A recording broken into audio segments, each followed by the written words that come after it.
Hello friends, welcome to IFS. तो आज 16 सितंबर को हम लोग वर्ल्ड ओजोन डे बनाते हैं। ठीक है, ये क्यों बनाते हैं ये देखिए। एक ये डेडिकेटेड डे होता है किस चीज के लिए? अवेयरनेस रेज करने के लिए कि ओजोन लेयर हमारे लिए बहुत जरूरी है, इंपॉर्टेंस लोगों को बताने के लिए, है ना। Basically raising the awareness. Okay, और जो मेजर्स हम लोग ले सकते हैं as government, as the citizens we can do, हमारी जो रेस्पॉन्सिबिलिटीज होती हैं उनको हम लोग किस तरह से निभा सकते हैं, ये एक पूरी दुनिया में ओजोन डे बनाया जाता है। ठीक है, तो स्टार्ट करते हैं कि ओजोन एक्चुअली होती क्या है, ओजोन लेयर क्या होती है। तो देखिए स्टूडेंट्स, ओजोन लेयर जैसे छोटा सा आपके सामने कॉर्नर में ये दिख रहे हैं कि अर्थ है वो जंपिंग कर रही है, रोप जंपिंग कर रही है। तो बेसिकली ये जो रोप जंपिंग है, जो रोप है, what is it? It is a protective layer कि अगर जंप करते टाइम पे कोई बीच में आए तो उसके लगेगी, उसके, है ना, चाटा सा पड़ेगा। तो सेम सिचुएशन होती है कि जो ओजोन लेयर है, जो भी अपने धरती के चारों तरफ लेयर है, ये सूरज से आने वाली अल्ट्रावायलेट रेडिएशंस को रोकती है। आप देख पा रहे हो, ये येलो वाली रुक गई, रेड वाली रुक गई, और जो अच्छी जो किरणें होती हैं, जो हमारे लिए अच्छी होती हैं, उसको लेकर, मतलब वो है, उसको फिल्टर आउट करके हमारी धरती पर आने देती है। ये देखिए ओजोन लेयर है। ठीक है, तो अगर हम लोग अगर इसकी डेफिनेशन के ऊपर जाएं तो ozone layer is a delicate blanket, एक ब्लैंकेट है गैस की, अर्थ के स्ट्रेटोस्फेयर में है। तो कौन से स्फेयर में है? स्ट्रेटोस्फेयर में, जो कि हमारे प्लेनेट को बचाती है। कहां? किससे? Harmful ultraviolet radiations of the sun. Ultraviolet radiation कई प्रकार की होती हैं, तो ये जो सी और बी है वो हमारे लिए अच्छी नहीं है, ए वाली ठीक है, तो उसको वो आने देती है, फिल्टर आउट कर देती है। जैसे नहीं होता कि हम लोग जब बाहर जाते हैं तो सनस्क्रीन लगाते हैं, तो सेम सिचुएशन, धरती का एक तरह से सनस्क्रीन है ओजोन की लेयर। ठीक है, फिर है कि ओजोन लेयर कौन सा स्फीयर में है? आपको पहले से पता चल गया, स्ट्रेटोस्फेयर में है। तो बेसिकली जो हमारी लेयर्स होती हैं, ट्रोपोस्फेयर, स्ट्रेटोस्फेयर, मिजोस्फेयर, थर्मोस्फेयर और एक्सोस्फेयर। ट्रोपोस्फेयर में सारा जो बायोलॉजिकल जो चीजें हम लोग करते हैं, प्लेन वगैरह उड़ना और जो बैलून्स वगैरह होते हैं, सारे के सारे ट्रोपोस्फेयर में, क्लाउड फॉर्मेशन वगैरह सब ट्रोपोस्फेयर में होता है। स्ट्रेटोस्फेयर में ओजोन रहती है, जो कि अल्ट्रावायलेट रेडिएशन को रोकती है। ये as comparison to troposphere warm होती है, गर्म होती है स्ट्रेटोस्फेयर में। इसमें जो टेम्परेचर है, ट्रोपोस्फेयर के अंदर जो टेम्परेचर होता है वो -50-60 के अराउंड चला जाता है, क्योंकि जैसे जैसे हम लोग ऊपर जाते हैं वैसे वैसे टेम्परेचर डाउन होता है। और जैसे हम लोग 1 किलोमीटर ऊपर जाएंगे तो 6.5 डिग्री टेम्परेचर ड्रॉप हो जाएगा। ठीक है, और ये जो ट्रोपोस्फेयर होती है ये 8 to 10 किलोमीटर ऊंची होती है, ये जिसका एरिया है। स्ट्रेटोस्फेयर में ओजोन रहती है, तो इसमें क्या होता है, टेम्परेचर थोड़ा वार्म होना स्टार्ट हो जाता है। वार्म क्यों होता है? अल्ट्रावायलेट रेडिएशन को ओजोन लेयर सोखती है, इसलिए वो गर्म हो जाती है। मैक्सिमम टेम्परेचर कितना जाता है स्ट्रेटोस्फेयर में? 0 डिग्री जाता है। उसके बाद में मिजोस्फेयर आती है। मिजोस्फेयर में जो अपने मीटियोर्स हैं, टूटता हुआ तारा वगैरह जो दिखता है, वो सब मिजोस्फेयर में होता है। मीटियोर्स जो बर्न होना स्टार्ट होते हैं वो इस लेयर में होते हैं। ओके, और मिजोस्फेयर का जो टेम्परेचर है -90-95 डिग्री तक। तो this mesosphere is the coldest layer of the earth, और जो अपना एटमॉस्फेयर है उसकी कोल्डेस्ट लेयर है। उसके बाद में थर्मोस्फेयर, एक्सोस्फेयर में, इन थर्मोस्फेयर में जो अरोरा बोरियोलिस, अरोरा ऑस्ट्रेलिस जो लाइट्स देखते हैं हम लोग अंटार्कटिक रीजन और आर्टिक रीजन के अंदर, है ना, violet and green, violet and blue, इस तरह की जो लाइट्स होती हैं वो सारी थर्मोस्फेयर से हमको दिखती है, क्योंकि आइनोस्फेयर भी इसी में होता है। जो सूरज से रोशनी आती है, जो चार्ज पार्टिकल्स आते हैं, वो यहां पर आकर अपने एटमॉस्फेयर में, अपने एटमॉस्फेयर के जो चार्ज पार्टिकल्स हैं यहां पर आकर रिएक्शन करते हैं। और उन जब पार्टिकल रिएक्शन करते हैं तो अलग अलग सुंदर सुंदर लाइट शो करती हैं, उसी को हम लोग अरोरा बोरियोलिस और अरोरा ऑस्ट्रेलिस के नाम से जानते हैं। और एक्सोस्फेयर में क्या होता है? एक्सोस्फेयर के अंदर जो हमारे इंटरनेशनल स्पेस स्टेशंस वगैरह होते हैं, सैटेलाइट स्पेस क्राफ्ट्स वगैरह होते हैं, वो सारे एक्सोस्फेयर में होते हैं। Exosphere is the outer most layer of earth, और जो ट्रोपोस्फेयर है वो सबसे पास है और सबसे ज्यादा डेंस है। अंडरस्टूड? चलो, तो अपने ओजोन लेयर स्ट्रेटोस्फेयर में है। उसके बाद में ओजोन लेयर असेंशियल क्यों है? आपको मैंने बताया कि अगर ओजोन लेयर नहीं होगी तो हार्मफुल रेडिएशंस भी हमारे धरती के ऊपर आ जाएगी। इसमें देखो वही है, ये देखो हार्मफुल रेडिएशंस आ रही हैं और ओजोन उसको पहले ही जो पिंक पिंक है वो हार्मफुल रेडिएशन से उनको कैंसिल आउट कर दे रही है। दिख रहा है आपको? ठीक है। ये जो अल्ट्रावायलेट रेडिएशन होता है ये तीनों ह्यूमंस, एनिमल्स और प्लांट्स तीनों के लिए हार्मफुल होती है। हमारे लिए कैसे हार्मफुल होती है? हमारे यहाँ पर अपने स्किन कैंसर कर सकती है, कैटरेक्ट्स जो आंखों वाला जो होता है मोतियाबिंद जिसको हिंदी में बोलते हैं वो हो सकता है। एनिमल्स के लिए जो फाइटोप्लैंक्टन्स होते हैं, जो मैराइन ऑर्गेनिज्म है ये माइक्रोस्कोपिक, उनको रोकने से, उनको बनने से रोक सकता है। और फाइटोप्लैंक्टन जो क्या है, फाइटोप्लैंक्टन एक तरह से प्रोड्यूसर्स है, उनको खाते हैं दूसरे ऑर्गेनिजम्स। अगर ये नहीं रहेंगे तो फिर एक्वाटिक लाइफ डेंजर में आ जाएगी। प्लांट्स के लिए जो हाई अल्ट्रावायलेट रेडिएशंस होते हैं वो उनकी फिजियोलॉजिकल और जो डेवलपमेंटल प्रोसेस है उसको रोक सकते हैं। ठीक है, तो ये अपने हार्मफुल इंपैक्ट्स हैं अल्ट्रावायलेट रेडिएशन के तीनों के ऊपर, ह्यूमंस, एनिमल्स एंड प्लांट्स के ऊपर। ठीक है, अब ये आपने सुना होगा ओजोन लेयर की डिप्लीशन हो रही है, अंटार्कटिका में ओजोन होल हो गया, ये सुनते हो ना आप? तो ये सिचुएशन देखो, ये जो ग्राफिक है आपको ये शो कर रहा है कि एक तरह से हम लोगों ने छत्ता ले रखा है और उसमें अगर छेद हो जाए, सेम कंडीशन हमारे अर्थ की भी हो रही है कि यहां से जो होल हो गया है अंटार्कटिक के ऊपर, तो वो क्या है, जो अल्ट्रावायलेट रेडिएशन जो फिल्टर होके आनी थी वो फिल्टर होके नहीं आ रही है। ठीक है, ये कब पता चला? 20th सेंचुरी में पता चला। साइंटिस्ट ने नोटिस किया कि जो ओजोन लेयर है उसकी थिनिंग होनी स्टार्ट हो चुकी है, यानी यहां से ये पतली होनी स्टार्ट हो चुकी है। होल का मतलब ये नहीं कि छेद हो गया, पतला, लेयर मोटी थी, ये देखिए ओजोन लेयर मोटी है बट ये थोड़ी थोड़ी सी पतली होनी स्टार्ट हो गई। ठीक है, और इसी को क्या कह दिया गया? इसी को ओजोन होल कह दिया गया। ये हुआ क्यों? ये हमारी वजह से हुआ है, मैन मेड कोज वजह से हुआ है। ह्यूमन का एक केमिकल था, केमिकल्स खूब सारे हैं, उनको कहा जाता है ओजोन डिप्लीटिंग सब्सटेंसेस। क्या कहा जाता है? Ozone depleting substances. इनमें भी जो मेन है CFCs, क्लोरोफ्लोरोकार्बन्स, ये जो हैं ये मेन कल्प्रिट हैं और इस लेयर को डिप्लीट करने में। ओके, इसके अलावा कौन कौन से ODS हैं, ओजोन डिप्लीटिंग सब्सटेंसेस हैं?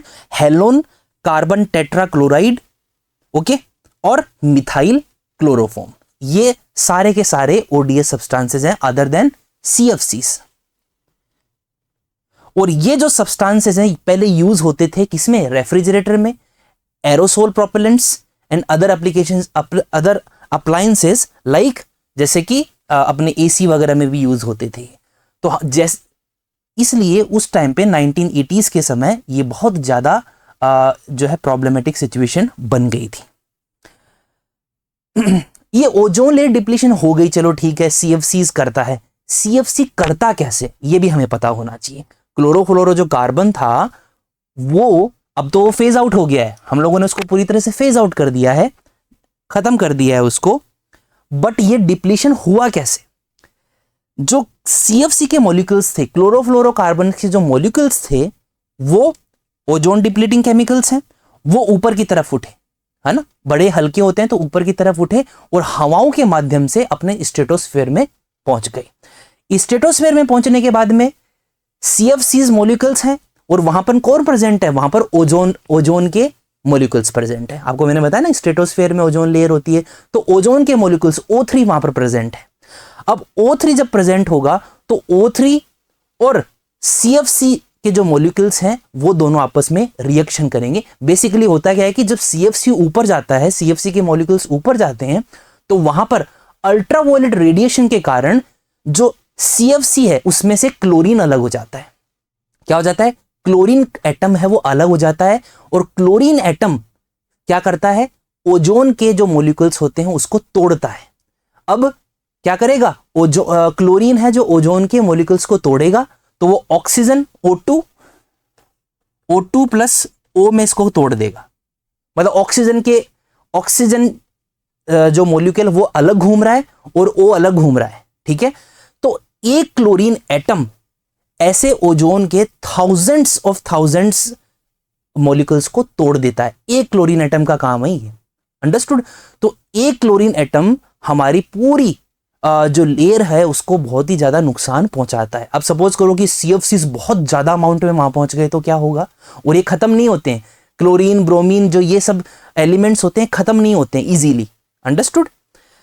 तो सबसे पहले क्या होता है, जो अल्ट्रावायलेट रेडिएशंस होती हैं वो CFCs को स्प्लिट कर देती हैं, क्लोरीन एटम फ्री हो जाता है। क्लोरीन एटम उसके बाद में क्या करता है, ओजोन मॉलिक्यूल्स को ब्रेक कर देता है, और इससे क्या होता है, इससे वो लेयर तो हट गई ना, O3 होनी थी पर O2 और O में बदल दिया तो वो लेयर वहां से हट गई, ओजोन के मॉलिक्यूल्स हट गए वहां से, तो इस तरह से ओजोन लेयर पतली हो गई, ठीक है। The molecules left behind the chlorine monoxide and oxygen, ठीक है ना, ये जो घूम रहा है ना यहाँ पे ऑक्सीजन और क्लोरीन ऑक्साइड, ये बन गया ClO, क्लोरीन ऑक्साइड और ऑक्सीजन, ठीक है। अब ये जो ClO बना है ना, ये भी बड़ा ही रिएक्टिव होता है, ये किसी और दूसरे एलिमेंट के साथ में मिलकर वापस वहां से क्लोरीन अलग हो जाता है, और वो क्लोरीन वापस घूमकर ओजोन को ही क्या करता है, उसको डिवाइड करता है। तो ये प्रोसेस चलती रहती है, and this is why our ozone layer depleted, alright.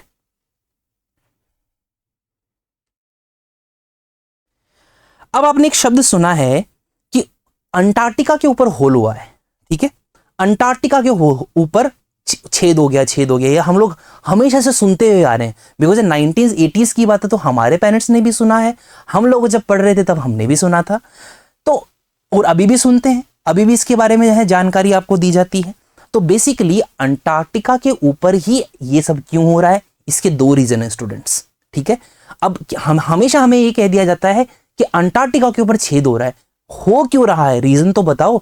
The first reason is polar stratospheric clouds, इनको हम लोग शॉर्ट के अंदर आपको दिखेगा बहुत बार PSCs बोलते हैं, पोलर स्ट्रेटोस्फेरिक क्लाउड्स, ठीक है। ये नॉर्मली हमारे इस रीजन में रहते हैं, ट्रोपोपोज स्ट्रेटोस्फेयर के से लेकर स्ट्रेटोपोज तक रहते हैं, स्ट्रेटोपोज, ठीक है। तो ये जो क्लाउड्स होते हैं ये स्ट्रेटोस्फेयर में से लेकर और स्ट्रेटोपोज तक रहते हैं। ये कैसी कंडीशंस में बनते हैं स्टूडेंट्स, ये जो PSCs होते हैं इनकी जो कंडीशन होती है बनने की वो होती है -78 डिग्री सेल्सियस। मतलब अगर एटमॉस्फेयर का टेम्परेचर -78 डिग्री सेल्सियस होगा तब ये PSCs बनेंगे, पोलर स्ट्रेटोस्फेरिक क्लाउड्स बनेंगे। अब ये क्या है, अल्ट्रा कोल्ड कंडीशंस है, मानते हो ना। ये ऐसी कंडीशन अगर स्ट्रेटोस्फेयर में रीच कर जाती है, कहां पर, विंटर्स में होती है, ऐसी कंडीशंस विंटर में ही हो सकती है सदर्न हेमिस्फीयर के अंदर। इससे क्या होता है, इससे अंटार्कटिका के जो स्ट्रेटोस्फेयर में बहुत ही भयंकर इतनी एक्सट्रीम कोल्ड लाइक सिचुएशंस हो जाती हैं। और इससे क्या होता है, अब आप बोलोगे सर आर्कटिक में तो, आर्कटिक भी एक पोल है, अंटार्कटिक भी एक पोल है, तो ये आर्कटिक में क्यों नहीं होता है। पर ये जो एक्सट्रीम कोल्ड वाली जो सिचुएशंस होती हैं वो सिर्फ अंटार्कटिका में ही ज्यादा होती हैं, इसीलिए अंटार्कटिका की जो ओजोन लेयर है वो डिप्लीट हुई। अब चलो ये तो हो गया, अभी डिप्लीशन आया नहीं है, अभी तो सिर्फ क्लाउड्स बना रहे हैं हम लोग। PSCs कैसे बनते हैं ये मैंने बता दिया आपको। अब ये जो PSCs होते हैं, ये जो क्लाउड्स होते हैं, ये क्या कैसे रोल अदा करते हैं अपना डिप्लीशन में। तो पहला होता है कन्वर्जन ऑफ रिजर्वोयर स्पीसीज। क्या मतलब है इसका, जब क्लाउड्स नहीं होते हैं ना, in the absence of polar stratospheric clouds many of chlorine and bromine compounds remain in A reservoir state. इसका मतलब ये है कि जब ये क्लाउड्स नहीं बनते हैं तो जो क्लोरीन और जो ब्रोमीन होता है, जो कि ODS है, ओजोन डिप्लीटिंग सब्सटेंसेस हैं, वो रिजर्वोयर स्टेट में रहते हैं, मतलब नॉर्मल स्टेट में रहते हैं, वो किसी से रिएक्शन नहीं करते हैं, आराम से बैठे हैं, कोई छेड़ नहीं रहा है उनको। ओके, ठीक है। तो पहला ये है सिचुएशन। दूसरी बार क्या होता है, heterogeneous reactions on PSCs। Normally ये कंडीशन रहती है कि PSCs नहीं बनते हैं तो ये जो गैसेस होती हैं क्लोरीन और ब्रोमीन, ये रिएक्टिव नहीं होती हैं। अब सिचुएशन उलट गई, क्या हो गया, PSCs बन गई, पोलर स्ट्रेटोस्फेरिक क्लाउड्स बन गए। अब पोलर स्ट्रेटोस्फेरिक क्लाउड्स देखो -78 -80 डिग्री तक हैं, तो क्या होता है कि ये जो क्लोरीन और ब्रोमीन को एक सरफेस मिल जाता है रिएक्शन करने के लिए। पहले क्या था, उनको सरफेस नहीं मिल रहा था रिएक्शन करने के लिए। अब क्या हो रहा है, इतना ज्यादा ऊपर टेम्परेचर हो गया कि एवरीथिंग इज फ्रीजिंग अप, तो ऊपर जाकर जो वाटर वेपर है वो इतने ज्यादा सॉलिड हो गए कि क्लोरीन और ब्रोमीन को सरफेस मिल गया रिएक्शन करने के लिए। ठीक है, reactions occurring on solid surface. और सॉलिड कैसे हो गया, -80 डिग्री में तो सॉलिड ही हो जाएगा सब कुछ। Okay, on the surface of these clouds, कौन से clouds, PSC clouds, reactions convert reservoir compounds like C, मतलब ये जो क्लोरीन और जो ये जो क्लोरीन और ब्रोमीन वाले जो कंपाउंड्स हैं वो एक्टिव हो जाते हैं, अपनी रिजर्वोयर से स्टेट से बाहर आ जाते हैं। ठीक है, शांत स्टेट से वो बाहर आ जाते हैं रिएक्शन करने के लिए। ठीक है, और ये देखो, ये इसकी एक मतलब मॉलिक्यूलर जो अपनी जो रिएक्शन होती है वो है, ये देखो क्लोरीन को खुला छोड़ दिया, क्लोरीन को खुला छोड़ते ही ओजोन के पीछे वो पड़ जाएगा, बस ये याद रखिए। ठीक है, और क्लोरीन जैसे ही अल्ट्रावायलेट रेडिएशन के रिएक्शन में आएगी तो ये आपको 2Cl जो दिख रहा है ना, 2Cl, इसको बोलते हैं क्लोरीन रेडिकल। तो क्लोरीन जो डॉट दिख रहा है ना आपको, दिस इज कॉल्ड रेडिकल। तो ये बड़े ही अनस्टेबल होते हैं, किसी के साथ भी रिएक्शन कर जाते हैं।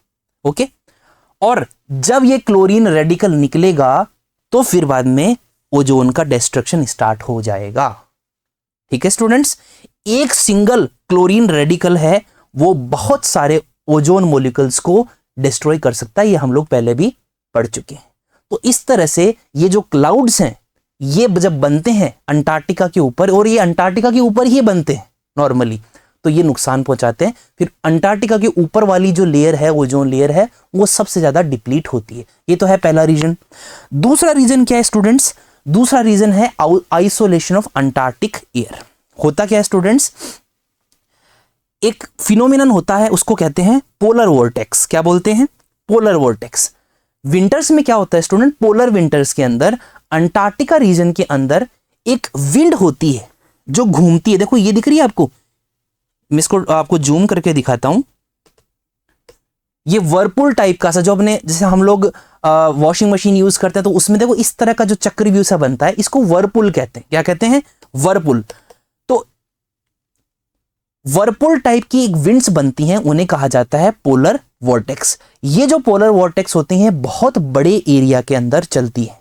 ये बहुत बड़ा एरिया होता है लो प्रेशर का, और यहां पर टेम्परेचर्स भी कोल्ड रहते हैं। इसकी वजह से, इस पोलर वॉर्टेक्स की वजह से, ये जो आपको दिख रही है ना, ये देखो, बहुत समझना जरूरी है बिकॉज ये सब चीजें अच्छी एग्जामिनेशंस के लिए बहुत इंपॉर्टेंट है। अब ये दिख रहा है, ये हवाएं जो हैं वो यहीं से बाईपास करके जा रही हैं, ऊपर नहीं जा पा रही है।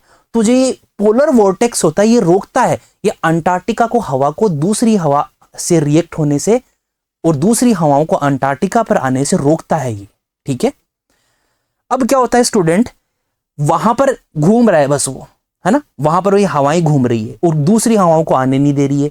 तो इससे क्या हो रहा है स्टूडेंट्स, ये आइसोलेशन हो गया ना, मतलब वहां की हवा वहीं रह गई, दूसरी हवा को आने ही नहीं दे रही है। तो due to this isolation caused by polar vortex, the ozone depleting chlorine और ब्रोमीन वो वहीं रह जाते हैं। वो दूसरी हवा के साथ, जैसे ये चल रही है, जेट स्ट्रीम चल रही है, ये बहा के ले जाएगी क्लोरीन ब्रोमीन को, बट वो आने ही नहीं दे रहा है। तो इसलिए क्लोरीन और ब्रोमीन है जो ओजोन डिप्लीटिंग कंपाउंड्स है, वो वहीं वॉर्टेक्स में ही ट्रैप होकर रह जाते हैं। उसमें यही लिखा हुआ है, अंडरस्टूड। तो इसकी वजह से भी देखो डिप्लीशन हो रहा है।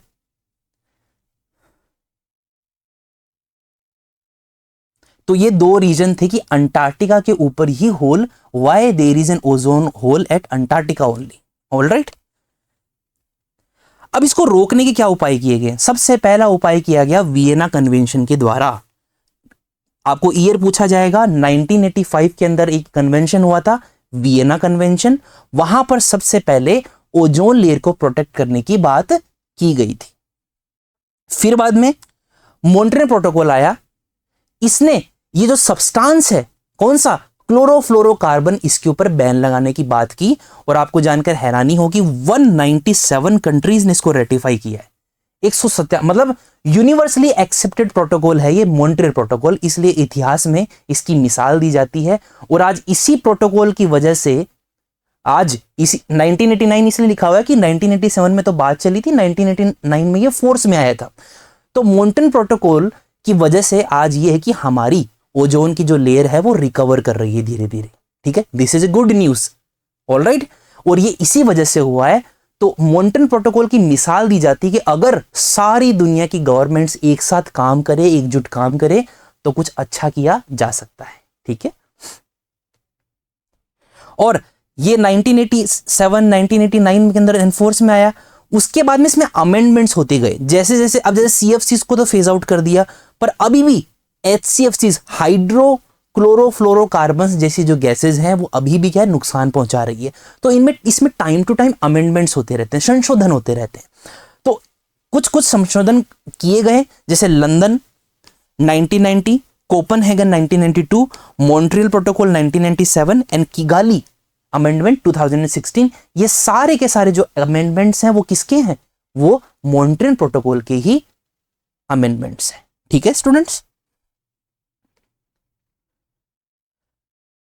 जो यूनाइटेड नेशन ने भी इसको रिकॉग्नाइज किया कि मॉन्ट्रियल प्रोटोकॉल की वजह से ये जो इतने सारे सस्टेनेबल डेवलपमेंट गोल्स है इनमें ये भागीदारी निभा रहा है। कौन सा है, no poverty, zero hunger, good health, gender equality, decent work, economic growth, industry, innovation and infrastructure, sustainable cities and communities, climate action and partnership for goals, ठीक है। तो ये सस्टेनेबल डेवलपमेंट गोल्स हैं वो मॉन्ट्रियल प्रोटोकॉल कंट्रीब्यूट कर रहा है achieve करने में, ठीक है।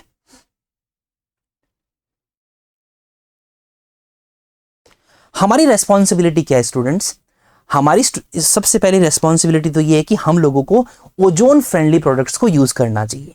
इस तरह का टैगलाइन आपको दिख जाएगा कि कभी भी आप वैसे तो अभी भी कुछ कुछ गैसेस ऐसी हैं जो कि ओजोन को नुकसान पहुंचाती है, जैसे एचसीएफसीज मैंने बताया। और जो अपनी ये जो ग्रीन हाउस गैसेज हो रही हैं ये भी क्या है कि इंपैक्ट कर रही है ओजोन को डे बाय डे। तो हमको ऐसे प्रोडक्ट्स यूज करने चाहिए जो कि ओजोन फ्रेंडली हो, ओके। दूसरा है कि हमें ओजोन लेयर को प्रोटेक्ट करने वाली पॉलिसीज को और इनिशिएटिव्स को सपोर्ट करना चाहिए। हमारी गवर्नमेंट्स अगर कुछ ऐसा अच्छा काम कर रही है तो उन्हें हमें फुल सपोर्ट देना चाहिए। Third is raise awareness in our communities. हम लोग और आप लोग बात कर रहे हैं तो हमें बेसिकली यही है कि इन्वायरमेंट फ्रेंडली प्रोडक्ट्स भी यूज करने चाहिए। और हमारी जो थिंकिंग होनी चाहिए वो ये होनी चाहिए कि स्टार्ट फ्रॉम ओन सेल्फ, खुद से स्टार्ट कीजिए। हम लोग कहते हैं कि मेरे से ही अकेले से क्या होगा, बट अगर पूरी दुनिया यही सोच ले कि मेरे अकेले से क्या होगा तो फिर तो कुछ इनिशिएटिव ले ही नहीं पाएंगे।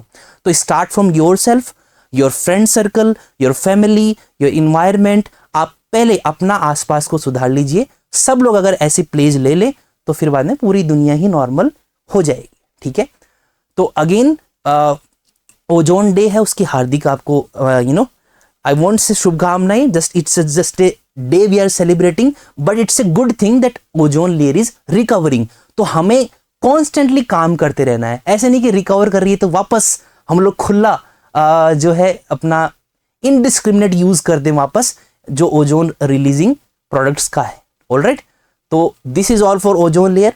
और ओजोन डे के बारे में पता चल गया होगा आपको क्यों मनाते हैं और क्या इसके बीच में हिस्ट्री है मनाने की, ओके। तो see you in the next one, take care, bye bye.